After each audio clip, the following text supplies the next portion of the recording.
बहुत समय पहले दक्षिण भारत के जंगलों में थिरुक्कनापुरम नामक एक छोटा सा गांव था।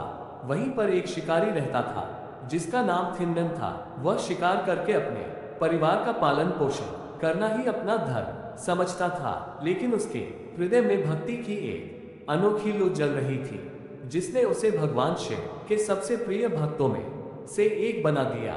एक दिन थिन्नन शिकार करते हुए जंगल में बहुत गहरे चला गया। वहां उसने एक प्राचीन शिवलिंग को देखा जो सुनसान जगह पर अकेला खड़ा था।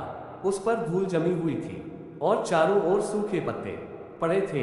ये देखकर थिन्नन का हृदय द्रवित हो गया। उसने सोचा, अगर ये कोई राजा होता तो इसके आसपास सैकड़ों सेवक होते, लेकिन ये तो स्वयं भगवान है और फिर भी कोई इनकी देखभाल करने वाला नहीं। उसी क्षण से उसने भगवान शिव की सेवा करने का निश्चय किया। थिन्नन हर दिन अपने शिकार किए हुए मांस और जंगल के सबसे ताजे फूलों को लेकर शिवलिंग की पूजा करने लगा, लेकिन वह पूजा करने के पारंपरिक तरीके नहीं जानता था। वह अपनी भक्ति को अपने तरीके से करता था। वह अपने मुंह से पानी लाता और शिवलिंग को स्नान कराता, शिकार किए हुए जानवरों का मांस भगवान को अर्पित करता और ताजे फूलों को अपने बालों से निकालकर चढ़ाता। इस अटूट प्रेम को देखकर स्वर्ग में देवता भी हैरान थे। उन्होंने सोचा कि यह कैसी पूजा है। उन्होंने भगवान शिव से इस पर ध्यान देने का आग्रह किया, लेकिन भगवान शिव मुस्कुराए और कहा, यह भक्ति सबसे पवित्र है। एक दिन एक पारंपरिक पुजारी उस स्थान पर आया और उसने देखा कि कोई शिवलिंग पर मांस चढ़ा रहा है।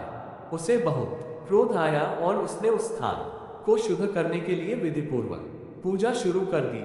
लेकिन जैसे ही वह अगले दिन लौटा, उसने देखा कि फिर से वही मांस और पत्ते शिवलिंग पर चढ़े हुए थे। वह बहुत परेशान हुआ और भगवान से प्रार्थना करने लगा, हे प्रभु, यह अपवित्र कार्य कौन कर रहा है?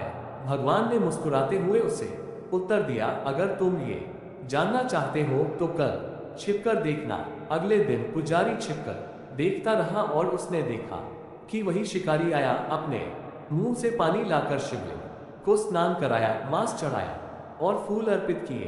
पुजारी ये देखकर क्रोधित हो गया, लेकिन इससे पहले कि वह कुछ कहता, अचानक शिवलिंग की एक आंख से रक्त बहने लगा। थिन्नन घबरा गया। उसने सोचा कि मेरे प्रभु को कष्ट हो रहा है तो मेरी आंख किस काम की। उसने बिना झिझक अपनी ही आंख निकालकर शिवलिंग पर रख दी। अब दूसरी आंख से भी रक्त बहने लगा। थिन्नन को कोई और उपाय नहीं सूझा। उसने तुरंत अपनी दूसरी आंख भी निकालने का निर्णय लिया, लेकिन उसने सोचा, दूसरी आंख निकलने पर वह प्रभु की आंख को कैसे देखेगा। इसलिए उसने अपने पैर के अंगूठे से यह सुनिश्चित किया कि सही जगह पर आंख लगे। जैसे ही वह अपनी दूसरी आंख निकालने वाला था, भगवान शिव प्रकट हुए और उन्होंने थिन्नन को रोक लिया। भगवान ने उसे साक्षात दर्शन देकर कहा, तू मेरा सच्चा भक्त है।